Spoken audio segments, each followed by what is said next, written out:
한 절씩 교독하겠습니다. 예수님의 일행은 그곳을 떠나 갈릴리를 지나가게 되었다. 그런데 예수님은 이 사실을 아무에게도 알리고 싶어 하지 않으셨다.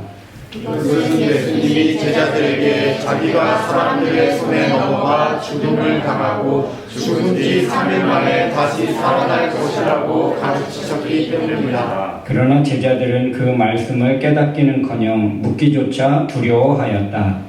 그들은 가버나움에 이르렀다. 예수님이 집에 들어가셔서 제자들에게 너희가 오는 도중에 서로 논쟁한 것이 무엇이냐 하고 물으셨으나 그들은 누가 가장 위대하냐 하고 서로 다투었기 때문에 아무 대답도 못하였다.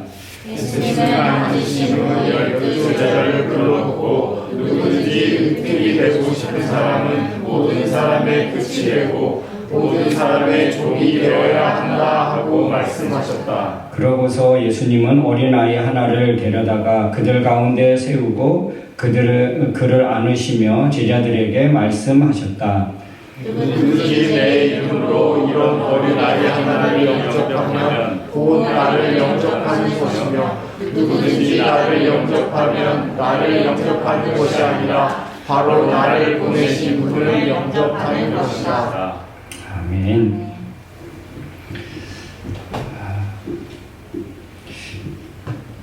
우리 좌우옆 뒷방이랑 한번 인사할까요? 우리 하나님이 하십니다.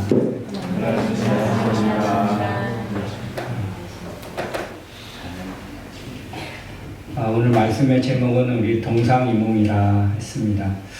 제가 패러디를 한 거는 아니고 오늘 말씀을 보면서 버뜩 떠오르는 단어가 이 네 단어였습니다.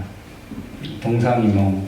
동상이몽이라는 뜻은 같은 침상에 누워 있지만 꿈은 다르게 꾸고 있다. 이런 의미입니다. 겉으로는 함께 있지만 마음과 생각은 서로 다른 데 가 있다. 그런 의미입니다.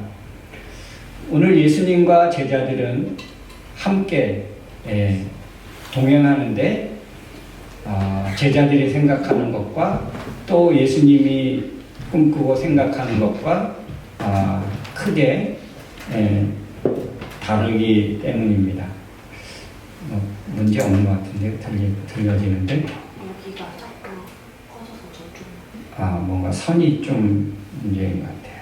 네. 오늘 30절에 보니까 예수님이 그곳을 떠나셔서 이제 다른 곳으로 이전을 하십니다. 지금 예수님이 계셨던 곳은 변화산 아래에서 말 못하고 귀 못 듣는 말 못하고 못 듣는 아들을 둔 이 사람을 이제 예수님이 고쳐주시는 사건이 일어납니다. 기적의 현장이죠. 예수님은 그 기적의 현장을 떠나십니다. 그래서 그곳에서 떠나서 어디로 가셨냐 하면 오늘 33절에 보니까 그들은 가버나움에 이르렀다. 그러니까 변화산에서부터 가버나움까지 이제 이동을 한 것입니다. 근데 그 이동하는 거리가 어느 정도냐 하면 이제 조금 그 변화산이 어디냐에 따라서 조금 다르게 보는데 저 북쪽 헐몬산에서부터 가버나움까지 거리로 보는 사람도 있고 또 아니면 밑에 다볼산이라는 곳에서부터 가버나움이라고 그렇게 보는 학자도 있습니다. 그런데 이 두 지점에서 가버나움까지 이르렀다는 것은 가버나움이 이제 공통점이고 가버나움까지 이르렀다는 이 거리는 보통 한 40km에서 50km 정도입니다.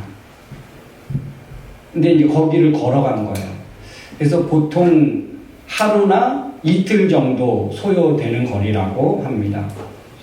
그 동안에 하루라고 쳐도 하루 동안 가는 그 길에서 예수님이 하신 말씀과 제자들이 논쟁하는 것과 이제 다릅니다. 예수님은 어떤 말씀을 하십니까? 예수님은 오늘 이 31절에 보니까 예수님이 이렇게 말합니다. 나는 사람들의 손에 넘어가고 그들에게 죽임을 당하고 그러지만 3일 만에 다시 살아날 것이다 라고 예수님은 가르치셨습니다. 그런데 이 하루 종일 걸어가는 동안에 가버나움에 이르기까지 제자들은 어떤 논쟁을 벌이고 있었습니까? 보니까 이래요. 너희가 오는 도중에 길에서 논쟁하는 것이 무엇이냐?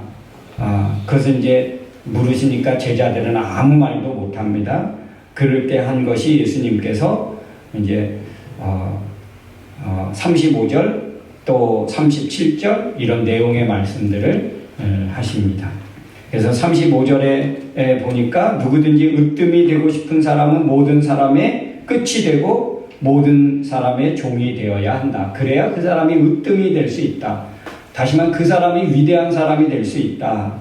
이렇게 말씀하고 있고 또 제자들에게 특별히 가르치신 것이 무엇이냐 하면 누구든지 내 이름으로 이런 어린아이 하나를 영접하면 나를 영접하는 것이고 나를 영접하는 것은 곧 나만 영접하는 것이 아니라 나를 보내신 하나님을 영접하는 것이다 라고 말씀해 주셨습니다. 오늘의 본문의 내용입니다. 여러분 오늘 예수님은 제자들과 하루 동안 아니면 이틀 동안 가시면서 제자들에게 하신 말씀이 어떤 말씀이었습니까? 가장 중요한 비밀을 제자들에게 가르쳐줍니다. 누구에게도 오픈하지 않았던 비밀. 예수님이 십자가에 못 박혀 죽으시고 죽은 지 3일 만에 다시 살아날 것이라는 이 비밀을 제자들에게 약속합니다. 말씀해 주십니다. 이거는 하나님의 특별한 비밀입니다. 이거는 예수님만이 가지시고 지금 가시는 비밀입니다. 이거를 제자들과 함께 공유합니다. 왜 예수님은 이 시점에서 왜 예수님이 가시는 그 길을 제자들과 함께 공유하게 될까요? 왜 여기 하루 동안 가시면서 예수님의 생각과 제자들의 생각이 이렇게 차이가 날 정도로 동상이몽할 정도로 그럼에도 불구하고 예수님은 제자들에게 죽으시고 부활하실 이 앞으로 일어날 이 일에 대해서 왜 말씀하실까? 몇 가지 이유가 있습니다. 그 이유는 뭐냐 하면 예수님은 세상을 정복할 정치적인 메시아가 아니라 즉 참된 구원자, 참된 메시아의 길을 가르쳐 주시기 위해서입니다. 그럼 제자들은 지금까지 예수님을 어떻게 보고 있었냐 하면 이 로마의 억압 아래서 로마의 지배 아래서 우리 민족을 해방시켜주고 고통받는 백성들을 자유케 해주실 정치적인 메시아, 힘있고 강력한 메시아를 기대했고 그래서 유대인들의 사상은 메시아 사상에 강했는데 그래서 이 유대인이 바라고 있는 메시아는 우리 민족을 해방시켜주고 평안하게 해줄 이 메시아를 소망하고 있었고 그렇게 할 만한 능력을 가지신 분이 예수님이라고 생각했습니다. 왜냐하면 병자를 고치죠. 귀신을 내어쫓죠. 죽은 자를 살려내죠. 배고픈 자에게 먹을 것을 주지요. 그러니까 이 예수야말로 이스라엘을 다시 강한 나라로 다윗 이후에 강한 나라로 다시 일으켜 세울 그런 메시아로 생각했습니다. 제자들도 당연히 그런 어떤 사상에 젖어 있을 거예요. 왜냐하면 그 같은 문화권에 같은 정치 아래 같은 사회에서 지금 이렇게 살고 있기 때문에. 근데 예수님은 다른 거예요. 나는 너희가 바라는 이 백성이 바라는 그런 메시아가 아니야. 나는 죽어. 이거예요. 십자가의 길이 예수님이 가야 되는 진짜 길이고 앞으로 제자들이 가야 할 믿음의 길이 바로 이 길에 있다는 거예요. 이것을 예수님은 제자들에게 말씀하고 계신 것입니다. 단순히 지금 자신의 운명을 이야기하는 것이 아니고, 운명을 예견하는 것이 아니고, 너희가 앞으로 따라와야 할 길이 바로 이 길이야. 십자가 같은 길. 그런데 그 길이 하나님이 원하시는 진짜 그 길에는 믿음의 길이 있어. 이것을 예수님은 지금 제자들에게 가르쳐주고 있는 것입니다. 제자들의 삶의 방향, 그들이 가고 있는 삶의 목적, 그것들을 지금 가르쳐주고 있는데, 이거는 너무 중요한 것이죠. 여러분 왜 사십니까? 왜 이민 오셨습니까? 우리 인생의 방향, 우리 인생의 목적을 아마 가지고 있었겠죠. 근데 예수님이 그 삶의 방향과 목적을 오늘 제자들에게 알려주시는 거예요. 그러니까 여러분, 예수님에게 이 삶의 목적과 방향을 가진, 또 가야 되는 사람들이 있다면 이거 얼마나 중요한 메시지입니까? 이거는 너무너무 중요한 거. 우리 인생에 있어서도 이거는 너무 중요한 메시지 중에 메시지입니다. 그리고 예수님이 이렇게 말씀하신 이유 중에 하나는 죽음으로 끝나는 것이 아니에요. 믿음의 길은, 예수님이 가는 그 길은, 제자들이 앞으로 가야 되는 그 길은 죽음으로 끝나고 고난으로 끝나는 길이 아니라는 것을 오늘 말씀하십니다. 3일 만에 다시 살아난다. 부활의 소망으로 고난을 해석하고 그 믿음의 길을 해석하시는 예수님의 모습을 오늘 볼 수 있는 것이지요. 이런 것들을 예수님은 제자들에게 가르쳐 주셨습니다. 얼마나 여러분 귀한 가르침입니까? 그런데 오늘 제자들은 어떻습니까? 오늘 3절에 보니까, 특별히 34절에 보니까 그들은 아무 대답도 하지 못하고, 그리고 32절에 보니까 그들은 두려워했다. 그리고 묻지도 않았다. 이해가 되지 않았다는 거예요. 예수님이 하시는 그 말씀을 도저히 이해하지 못했다. 왜 제자들이 이해하지 못했을까요? 예수님이 하시는 이 말씀, 너무 중요한 말씀인데 왜 제자들은 이해하지 못했고 그것들을 억셉하지 못했을까요? 왜? 왜냐하면 제자들의 마음과 생각이 벌써 다른 데가 있다는 거예요. 33절에 예수님이 물으셨으면 제자들에게 서로 길에서 너희가 오면서 나 모르게 너희들끼리 막 서로 논쟁하고 다투던 그 주제가 뭐였느냐 묻습니다. 그럴 때 제자들은 자신 있게 대답하지 못했습니다. 오히려 잠잠합니다. 왜요? 왜? 자기네들이 아직 결론 내리지 못했을 거 아니에요. 자기네들끼리 서로 으뜸이 되려고 했으니까. 아직 결론 내리지 못했으니까, 그러면 예수님, 우리가 이런 논쟁이 있었는데 결론을 내려주십시오. 여러분, 이야기할 법하지 않습니까? 그런데 제자들은 잠잠해요. 침묵합니다. 아무 대답도 못합니다. 그럴 때 예수님은 어때요? 제자들의 그 속마음을 다 읽고 계셨고 알고 계셨죠. 그래서 예수님이 말씀하십니다. 왜 제자들은 그렇게 침묵하고 대답하지 못했을까? 자신들의 속마음을 들킨 거죠. 예? 제자들은 이 높은 지위와 영광의 자리를 지금 두고 서로 다투고 있습니다. 누가 그 자리에 앉을까? 누가 그 위치에, 높은 위치, 누가 영광의 자리를 차지할까? 이 자신들의 논쟁이 예수님 앞에 얼마나 부질없고 얼마나 어긋난 일이라는 것을 본인들도 알고 있는 거예요. 그러니까 이들은 모르는 척하고 예수님에게 대답하지 못한 거예요. 십자가의 그 길을 가시는 예수님의 말씀을 들었지만 뭐 한 거예요? 못 들은 척한 거예요. 사실은. 이런 제자들에게 예수님은 35절과 37절의 내용의 말씀을 하고 계십니다.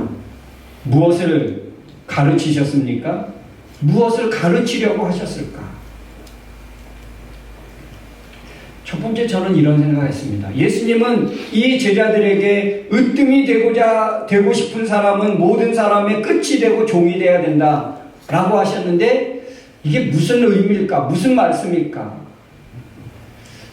으뜸이 되고자 높은 사람, 위대한 사람, 이 위대함의 기준을 예수님은 바꾸셨고 너희들 제자들은 이 위대함의 기준을 바꿔야 한다 이 말입니다. 믿음의 사람들은 위대함의 기준을 바꿔야 합니다. 세상은 더 많이 가진 사람, 더 높은 자리에 오르는 사람, 세상의 논리와 이 어떤 그 위대함, 더 특출나야 되고, 다른 사람이 쉽게 가질 수 없는 것들을 결국에 갖게 되는 사람. 이게 바로 세상의 가치와 논리인데, 근데 예수님은 어떻게 해요?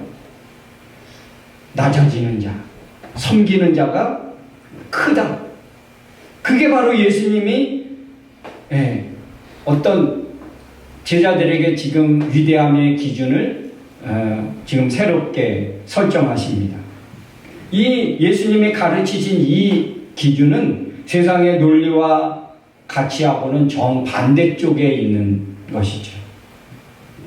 예수님이 직접 보여주시고 예수님이 직접 알려주신 그런 삶의 모습과 방식만이 위대할 수 있다는 거예요.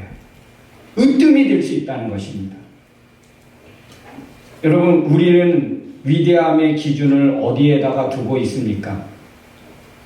위대함의 기준이 세상입니까? 아니면 예수님이 지금 제시하고 있는 거기에 있습니까?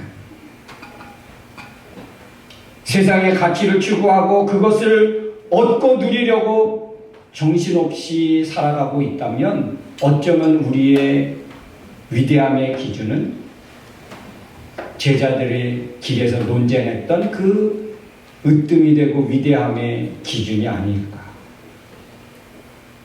예수님이 우리에게 주시는 위대함의 기준이 아닌 여전히 세상이 바라보고 세상이 추구하는 그 위대함의 기준을 가지고 우리도 살고 있지는 않을까.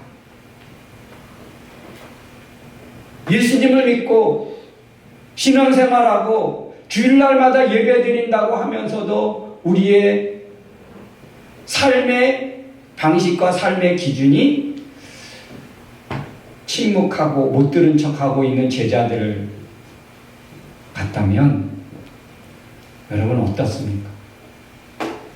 정말 우리가 믿는다라고 말할 수 있을까? 이거는 저부터도 들어야 될 하나님의 말씀이라고 저는 생각합니다. 목사라고요 자유롭지 못한 거예요. 저한테도 지금 전하는 메시지입니다. 너 위대함의 기준이 어디 있느냐? 우리 성도들이 위대함의 기준이 어디에 두고 매일의 삶을 살고 있습니까? 지금 여러분이 있는 곳에서 있는 것으로 작은 것부터 섬기고 그래야 지금보다 더 나아졌을 때 지금보다 내가 좀 더 뭔가 더 많이 가졌을 때 더 많이 누리고 있을 때 그럴 때 우리가 섬기는 것 이것이 자유롭게 되고 이게 자연스러운 게 되는 거예요. 어느 자리에 오르고 나서 섬기고 내가 뭔가 좀 베풀고 하면 이게 부자연스럽거든요. 사람은. 그러니까 몸에 익은 것이 그게 늘 자연스러울 때 그 사람의 인격이 되고 그 사람이 되는 것입니다. 억지로 가르침 받아서 이렇게 되니까 뭐 누구 흉내 내듯이 이렇게 해야지 이거는 부자연스러운 거. 왜요? 내가 어느 날 갑자기 입는 옷이기 때문에. 그러니까 늘 평상시에 그렇게 했던 행동과 삶은 이건 자연스러운 거죠.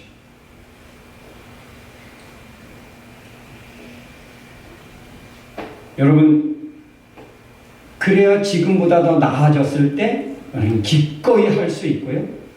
교만하지 않을 수 있습니다. 좋은 습관을 갖게 되는 거예요. 이 위대함의 기준이 섬김의 습관으로 바뀌었다면 어떤 위치에 오르더라도 그게 자연스럽고 보여주기식이나 또 가식적으로 뭔가 행한다니 얼마나 힘들고 고달프겠습니까? 눈치 봐야 되고 나 자유롭고 자연스럽고 싶은데 이거는 참 고달픈 거야. 누구 눈치 보고 해야 되고 이렇게 해야 된다고 하니까 해야 되고. 네. 근데 여러분, 위대함의 기준을 예수님은 지금 다르게 해석하셨고 그것을 제자들에게 지금 말씀하고 있고, 오늘날 하나님을 믿고 따르는 저와 여러분에게 오늘 예수님은 전해주고 있습니다. 너 위대함의 기준, 너 삶의 방향 무엇이냐 하는 거죠. 으뜸이 되고자 하면 낮아지고 섬겨라. 끝이 되고 종이 되라. 그러면서 예수님이 그렇게 또 말씀합니다. 37절에 한 어린 아이를 데리고 품에 품으시면서, 당시의 어린 아이, 유대 사회에서 어린 아이라고 하면 어떤 인식을 가지고 있었냐 하면 이 어린 아이는 아무런 권리나 지위가 없는 존재로 생각했습니다. 오늘날은 그러지 않죠. 아이들이 얼마나 소중합니까? 제가 한국에서 캐나다 올 때 어떤 목사님 거기 가면 순위가 한 5위쯤 될걸? 첫 번째는 어린아이와 노약자, 두 번째는 장애를 가진 사람, 네 번째는 여자, 그리고 다섯 번째는 반려동물, 그리고 아마 목사님일걸? 그러더라고요. 여러분, 굉장히 다르죠. 근데 유대사회 이 당시에는 어린아이는 한참 아무런 권리도 아무런 지위도 없는 그런 존재로 보았습니다. 굉장히 약자고 작은 자고. 그런데 예수님은 이 어린아이를 품에 품으시면서 말씀하시기를 이 아이는 참 귀하다. 환대해줘야 되는 대상이다. 권리 있고 지위 있는 사람으로 대해야 된다. 예수님이 이렇게 바꾸신 거예요. 이것도 세상의 가치와는 전혀 다르죠. 당시 유대 사회의 가치와는 전혀 반대되는 개념이지요. 그리고 예수님은 첫째 되는 그런 법을 말씀하셨는데, 위대한 사람이 되어지는 그 첫 번째가 뭐냐? 바로 영접하는 것이라는 거예요. 영접. 이 영접하는 이 영접이라는 단어는 데크호마이라는 헬라어 단어를 쓰고 있는데, 이거는 기꺼이 받아들이다, 그리고 환영하다, 환대하다. 내가 사람을 대할 때 굉장히 환대하는 거예요. 기쁜 마음으로 그렇게 내가 받아들이는 사람이에요. 존재 자체를, 그 사람의 존재 자체를 기쁘게 받아들이는 태도를 말합니다. 근데 영접한다는 것은 상대를 귀히 여기는 것이고, 그를 마음과 행동과 표정으로 환대하는 것, 기꺼이 내가 섬겨주고 기꺼이 내가 수용하길 원하는 것, 공동체 안에서 품어주는 것, 이거를 의미합니다. 이 어린아이를 영접하는 것이 예수님은 말씀하십니다. 이거는 어린 아이를 영접하는 것이 아니고 나를 영접하는 거예요. 예수님을 영접한다는 것은 곧 하나님을 영접한다는 것으로 그렇게 해석하십니다. 이것은 작은 자를 어떻게 하느냐, 어떻게 대하느냐, 곧 하나님을 대하듯이 해야 될 것을 말씀하고 있습니다. 이게 진짜 위대한 믿음의 사람들의 정신이고 가치관이고 삶의 모습이라고 예수님은 가르치고, 이것이 곧 제자들의 앞으로 살아가야 될 삶이라고 오늘 예수님은 말씀하고 있는 것입니다. 영접하는 것, 단순히 인간관계가 아니라 하나님을 향한, 이것은 신앙의 태도를 보여주는 영적 행위라고 주님은 바라보신 것입니다. 근데 오늘날 교회에서 종종 이렇게 되어지지 못하는 안타까움이 있습니다. 가슴 아픈 일이죠. 왜 그렇습니까? 이단들이 조용히 교회를 들어오고, 그래서 교회를 어지럽게 만들고, 성도들 간의 관계를 이간시켜서 멀어지게 만들고, 교회를 혼란하게 만드는 그런 경우가 있고, 정말 믿음 있는 성도들이 피해를 보고 있기 때문에 참 누가 오면 정말 기쁘게 환영하지 못하는 그런 아픔이 있습니다. 그래서 목회자 사역자들은 누가 오면 더 신경을 곤두세우고, 우리 지금 평안한 우리 성도들의 믿음과 이 공동체가 정말 이 사람의 몸을 통해서 괜찮을까? 이거를 생각 안 할 수 없고, 누군가 오면 기쁘게 영접하고 환영하고 막 기뻐해야 할 일이 괜히 그냥 좋기도 하고 환영하는 의미도 있지만, 이제 우리 성도들을 생각한 것도 있지. 왜냐하면 저는, 또 목회자들은, 우리 사역자들은 우리 교회를 지키고 여러분을 보호해야 할 그런 사명이 있거든요. 어쨌든 그런 아픔이 있는 시대가 되었습니다. 누가 오면 정말 기쁨으로 환영하고 영접하지 못하는 그런 아픔이 있지만, 그럼에도 불구하고 우리가 가는 믿음의 길은 낮아지고 섬김으로 그 진가가, 믿음의 진가가 나타난다는 것입니다. 여러분은 우리 사역자들이 정말 더 깨어서 기도하고 분별하고 해야 되지만, 여러분들은 정말 누가 오면 정말 섬기고 환영하고 그 믿음의 진가를 여러분은 가져야 되고, 여러분 진짜 믿음의 진가는 그런 것으로 그 진가가 나타나는 거예요. 판가름 나는 거예요. 참된 제자는 섬김과 그 낮아짐 속에서 그 진짜 믿음의 진가가 나타나게 되어지는 것입니다. 사회는 이렇게 되고, 지금 우리가 살아가고 있는 이 시대는 누구나 기쁨으로 영접하지 못하고 환영하지 못하는 그런 아픈 시대가 되었지만, 그럼에도 우리의 믿음의 삶의 모습과 새로운 분들을 향해서 우리는 어떻게 해요? 기꺼이 영접하고 섬기고 또 낮아짐으로 우리의 믿음이 그렇게 훈련되고, 그게 우리가 가야 될 믿음의 방향인 거예요. 그래서 사역자들은 더 깨어서 검증하고 더 상담하고 그렇게 해야 되는 사명도 있지요. 사랑하는 성도 여러분, 우리가 가진 믿음, 우리가 가고 있는 이 믿음의 길, 그거는 우리의 낮아지고 섬김을 통해서 그 믿음의 진가가 나타난다. 이거를 기억하시고 우리의 삶의 모습이 오늘 예수님이 가르치신 대로 이대로 해야 될 줄로 믿습니다. 사회 탓하고 시대 탓하지 말고 우리의 믿음은 믿음대로 가는 거예요. 그래서 하나님이 기뻐하시는 그런 진짜 참된 믿음의 소유자들 다 되어지기를 주의 이름으로 축원합니다. 우리 함께 찬양하겠습니다.